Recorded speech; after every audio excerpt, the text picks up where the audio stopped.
Hi my dear friends, hope you all doing well. ഇന്ന് നമുക്ക് renaissance പോയട്രിയെക്കുറിച്ചും അതിൻ്റെ ക്യാരക്ടറിസ്റ്റിക്സും നമുക്ക് ഡിസ്കസ് ചെയ്യാം.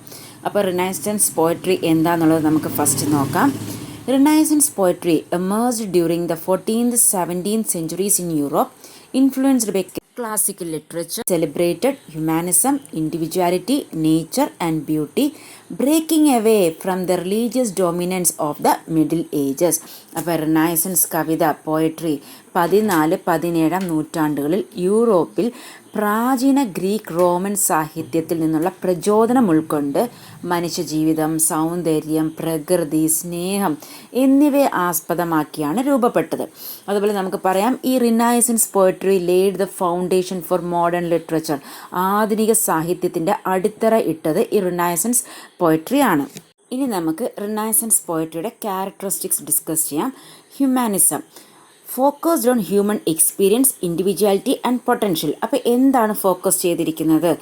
ഹ്യൂമൻ എക്സ്പീരിയൻസ്, ജീവിതാനുഭവങ്ങൾ, ഇൻഡിവിജ്വാലിറ്റി ആൻഡ് പൊട്ടൻഷ്യൽ. അതുപോലെ influenced by the rediscovery of ancient Greek and Roman text, അതായത് പുരാതന ഗ്രീക്ക് റോമൻ ഗ്രന്ഥങ്ങളിൽ നിന്നുള്ള പ്രചോദനം ഉൾക്കൊണ്ട്. അപ്പോൾ ഇനി ഹ്യൂമാനിസം എന്താണെന്നുള്ളത് നമുക്കത് മനസ്സിലാക്കാം. Humanism was a cultural and intellectual movement that emerged during the Renaissance. അപ്പോൾ ഹ്യൂമാനിസം എന്ന് പറയുന്നത് ഒരു സാംസ്കാരിക ഭൗതിക പ്രസ്ഥാനമാണ്. അത് എപ്പോഴാണ് എമേർജ് ആയത്? റിനൈസൻസ് കാലഘട്ടത്തിലാണ് എമർജ് ആയത്. It emphasise the worth, dignity and potential of human beings, focusing on their intellectual and emotional capacities. അത് മനുഷ്യരുടെ മഹിമ, ഗൗരവം, പൊട്ടൻഷ്യൽ എന്നിവയ്ക്ക് പ്രാധാന്യം നൽകി. ഇനി വൈ ഇമ്പോർട്ടൻറ്റ് ഇൻ പോയട്രി? അപ്പോൾ ഈ പോയട്രിയിൽ എന്തുകൊണ്ട് humanism important? In poetry humanism inspired writers to shift focus from god and religion to human life, nature, emotion and experience. അപ്പോൾ കവികൾ ദൈവത്തെ, മതത്തെ മാത്രമല്ല മനുഷ്യജീവിതം, പ്രകൃതി, സ്നേഹം, അനുഭവങ്ങൾ എന്നിവയും പ്രധാന വിഷയമാക്കി തുടങ്ങി അവരുടെ കവിതകളിൽ. The poet became a thinker and explorer of human nature. അപ്പോൾ കവി എന്ന് പറയുന്നത് ഒരു ചിന്തകനായി, അതുപോലെ ഹ്യൂമൻ നേച്ചറിൻ്റെ ഒരു എക്സ്പ്ലോററായി. Okay, characteristics of humanism in renaissance poetry. Focus on the individual and their feelings. അപ്പോൾ മനുഷ്യൻ്റെ വികാരങ്ങൾ, ചിന്തകൾ, അനുഭവങ്ങൾ എന്നിവയ്ക്ക് പ്രാധാന്യം നൽകി ഫോക്കസ് ചെയ്തു. Celebration of beauty, nature and love as worthy subjects. അപ്പോൾ പ്രകൃതിയെ, പ്രേമത്തെ, സൗന്ദര്യത്തെ മഹത്വപ്പെടുത്തി. അതൊരു വർത്തി സബ്ജക്റ്റായിട്ട് കവികൾ എടുത്തു.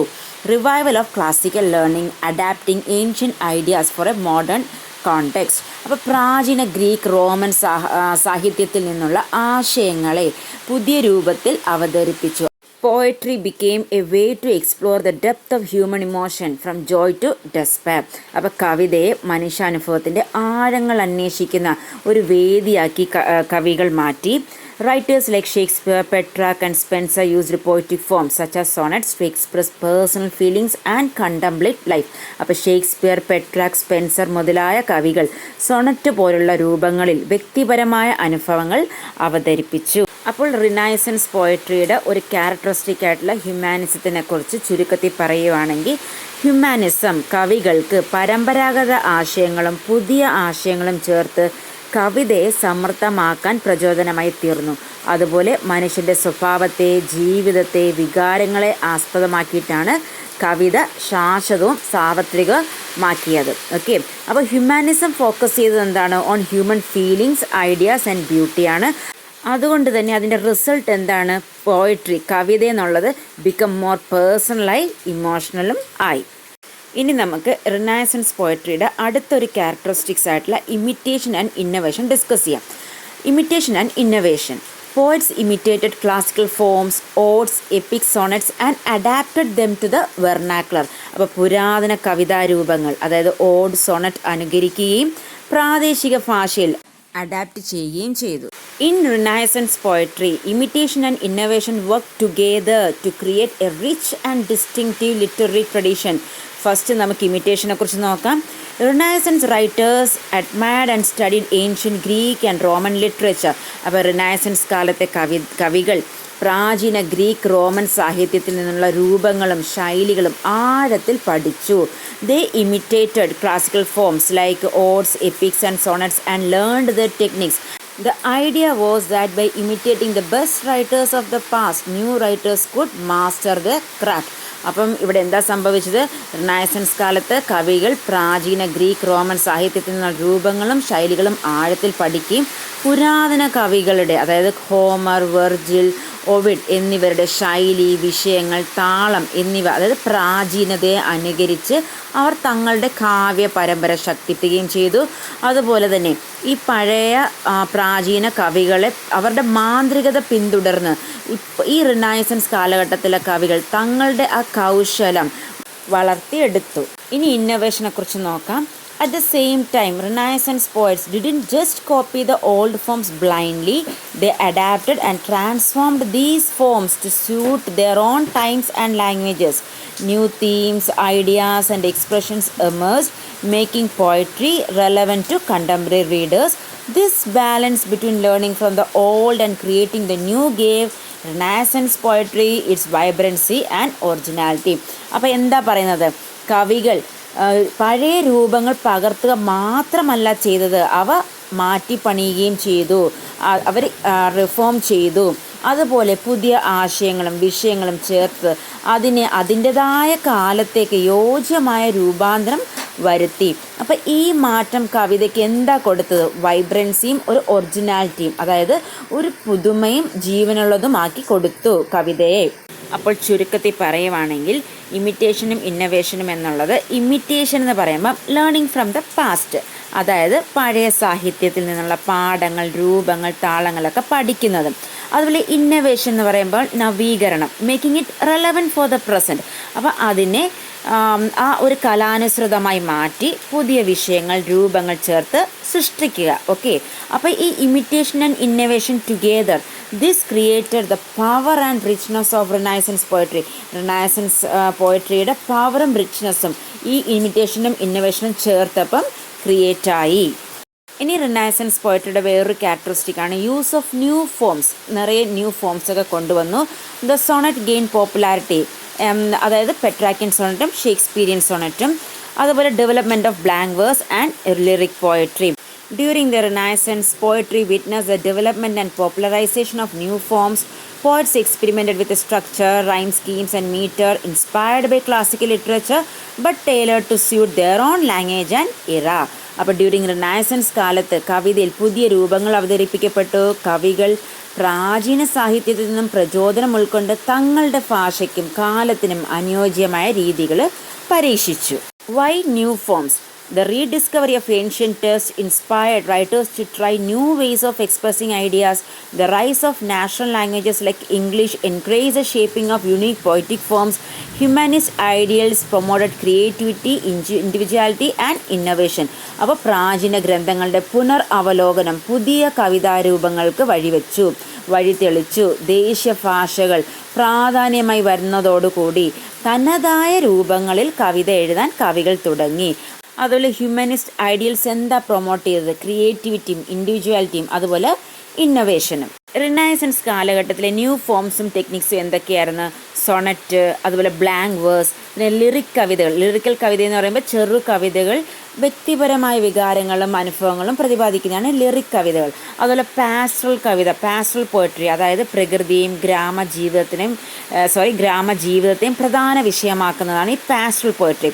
അതുപോലെ എപ്പിക് നറേറ്റീവ് കവിതകൾ, അതായത് വീരകഥകളും സാഹസികതകളും അവതരിപ്പിക്കുന്ന ദീർഘമായിട്ടുള്ള കവിതകളാണ് ഈ. അതായത് ഫോർ എക്സാമ്പിളിന് പറയുവാണെങ്കിൽ സ്പെൻസർ എഴുതിയ ദ ഫെയറി ക്യൂൺ എന്നുള്ളത്.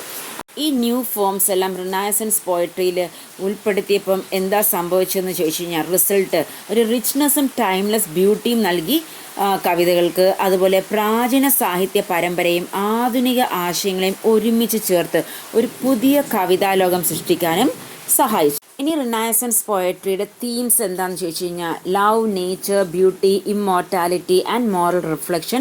അതുപോലെ political and religious commentary. Love and beauty. poet celebrated both spiritual and earthly forms of love. The beauty of the beloved was idealized, influenced by Petrarch, explored heartbreak, longing and immortality through poetry. അതായത് പ്രണയത്തെ അതിൻ്റെ ആത്മീയ മാനസിക വശങ്ങളിൽ കവികൾ അവതരിപ്പിച്ചു. അതുപോലെ പ്രണയിനിയുടെ സൗന്ദര്യത്തെ പെട്രാക്കിൻ്റെ ശൈലിയിൽ വരച്ചു. അതുപോലെ പ്രണയത്തിലെ വേദന, ആഗ്രഹം, ഇമ്മോർട്ടാലിറ്റി എന്നിവ പ്രമേയങ്ങളാക്കി കവികൾ കവിത എഴുതാൻ തുടങ്ങി. അടുത്ത human nature and individuality. Focused on the inner world of man, thoughts, feelings and emotions, the poet becomes an explorer of human psyche. അതായത് മനുഷ്യൻ്റെ ചിന്തകളും വികാരങ്ങളും കവിതയിൽ പ്രധാനമായ വിഷയങ്ങളാക്കി. അതുപോലെ കവിയെ മനുഷ്യ മനസ്സിൻ്റെ ആഴങ്ങളിൽ ഒരു എക്സ്പ്ലോററാക്കി മാറ്റി. ഇനി nature and pastoral themes. Nature celebrated as a source of peace, beauty and truth. The pastoral tradition inspired by ancient Roman poet Virgil idealised rural life and its simplicity. അപ്പോൾ പ്രകൃതിയെ സമാധാനത്തിൻ്റെ, സൗന്ദര്യത്തിൻ്റെ, ഒരു സത്യത്തിൻ്റെ സ്രോതസ്സായി വരച്ചു കാണിച്ചു കവിതകളിൽ. അതുപോലെ പാസ്റ്ററൽ കവിതകളിലൂടെ ഗ്രാമജീവിതത്തിൻ്റെ ലാളിത്യവും സുന്ദരതയും ആഘോഷിച്ചു. Mortality and immortality. Concerned with the questions of life, death and the afterlife, the idea of achieving immortality through art, poetry and virtue was a common theme. അപ്പം ജീവിതം, മരണം, പരലോകം എന്നിവയുമായി ബന്ധപ്പെട്ട വിഷയങ്ങൾ കവിതകളിൽ ഉരുവാക്കി. അതുപോലെ ഇമ്മോർട്ടാലിറ്റി നേടുന്നത് കല, കവിത, സദ്ഗുണം എന്നിവ വഴി മാത്രമാണെന്ന ആശയം അവതരിപ്പിച്ചു. Religion and spirituality. Influenced by the tension between Catholicism and Protestantism, poets reflected deeply on sin, redemption and the nature of God. അപ്പം കത്തോലിക്ക മതവും പ്രൊട്ടസ്റ്റാനിസവും തമ്മിലുള്ള സംഘർഷത്തിൻ്റെ പശ്ചാത്തലത്തിൽ പാപം, മോചനം, ദൈവം എന്നിവ ഈ വിഷയങ്ങളെ കവിതയിൽ റിഫ്ലക്റ്റാക്കി. Political and social commentary. Critiqued kings, rulers and the society of the era. Engaged with ideas about power, justice and authority. അതായത് രാജാക്കന്മാർ, ഭരണാധികാരികൾ, സമൂഹം എന്നിവയുടെ അധികാര പ്രയോഗത്തെക്കുറിച്ച് കവികൾ വിമർശനം നടത്തി കവിതയിൽ. അതുപോലെ നീതി, അധികാരം, ഭരണഘടന എന്നിവ കവിതയിൽ പ്രാധാന്യത്തോടെ അവതരിപ്പിച്ചു. അപ്പോൾ റിനൈസൻസ് കവിതയിൽ പ്രാചീന ആശയങ്ങളും നവീന മാനവികതയും ചേർത്ത് സ്നേഹം, സൗന്ദര്യം, പ്രകൃതി, മതം, മനുഷ്യ സ്വഭാവം എന്നിവയെ അവതരിപ്പിച്ചു. ഇനി റിനൈസൻസ് കാലഘട്ടത്തിലെ ലിറ്റററി ഫിഗേഴ്സിനെ നമുക്ക് ഡിസ്കസ് ചെയ്യാം. ഇംഗ്ലണ്ടിനെ കുറിച്ച് പറയുവാണെങ്കിൽ William Shakespeare, Edmund Spenser, John Donne, Sir Philip Sidney. ഇറ്റലിയിലാണെങ്കിൽ പെട്രാക്ക്, ഫ്രാൻസിലാണെങ്കിൽ റോൺസാഡ്.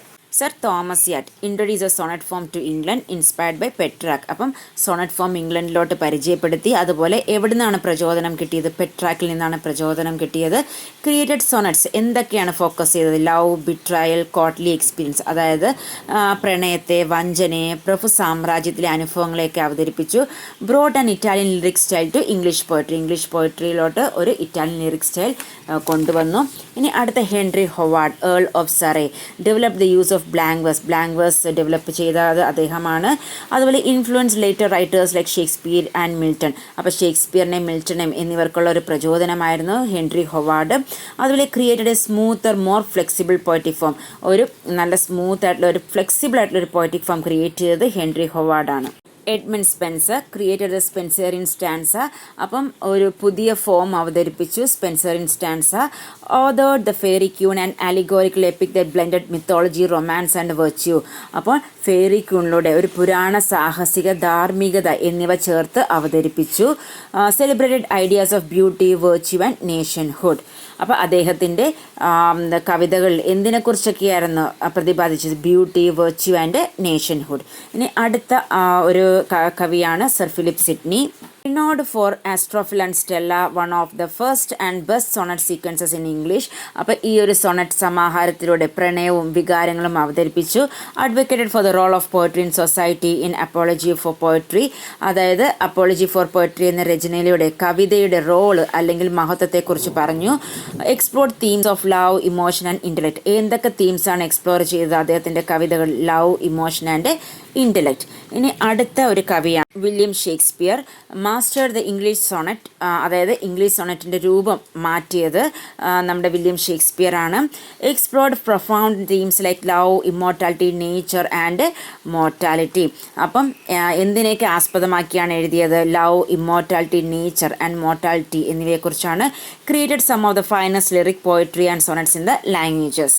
ഇനി ജോൺ ഡണ്ണിനെ കുറിച്ച് പറയുവാണെങ്കിൽ leading figure of the metaphysical school of poetry, renowned for intellectual depth, complex imagery and concepts, explored themes of love, death, spirituality and immortality. അപ്പോൾ പ്രണയത്തെ, മരണത്തെ, അതുപോലെ ആത്മീയതയെ ആസ്പദമാക്കിയ കവിതകൾ രചിച്ചു. റിനൈസൻസ് പോയട്രിയിലെ ഈ സാഹിത്യ പ്രതിഭകൾ പ്രാചീന ആശയങ്ങളും അതുപോലെ ഇൻഡിവിജ്വൽ ക്രിയേറ്റിവിറ്റിയും ചേർത്ത് ഇംഗ്ലീഷ് കവിതയെ ഒരു സമർത്ഥമായ, ആഴമുള്ളതും വൈവിധ്യപൂർണവുമാക്കി. നമുക്ക് റിനൈസൻസ് പോയട്രിയുടെ വേറൊരു ക്യാരക്ടറിസ്റ്റിക്സ് നോക്കാം. Balance between tradition and innovation. അപ്പോൾ ഇത്രയും പറഞ്ഞതിൽ നിങ്ങൾക്ക് അത് ഈസി ആകും. Maintained respect for classical traditions while introducing fresh ideas. Created a harmonious blend of old and new styles. ഇനി മ്യൂസിക്കൽ ക്വാളിറ്റിയെക്കുറിച്ച് പറയുവാണെങ്കിൽ emphasized rhythm, meter and musicality. അതുപോലെ created a smooth harmonious sound in poetry. അപ്പോൾ ഇതെല്ലാമാണ് renaissance പോയട്രിയുടെ characteristics. I hope you are clear with this explanation. Thank you. Have a nice day.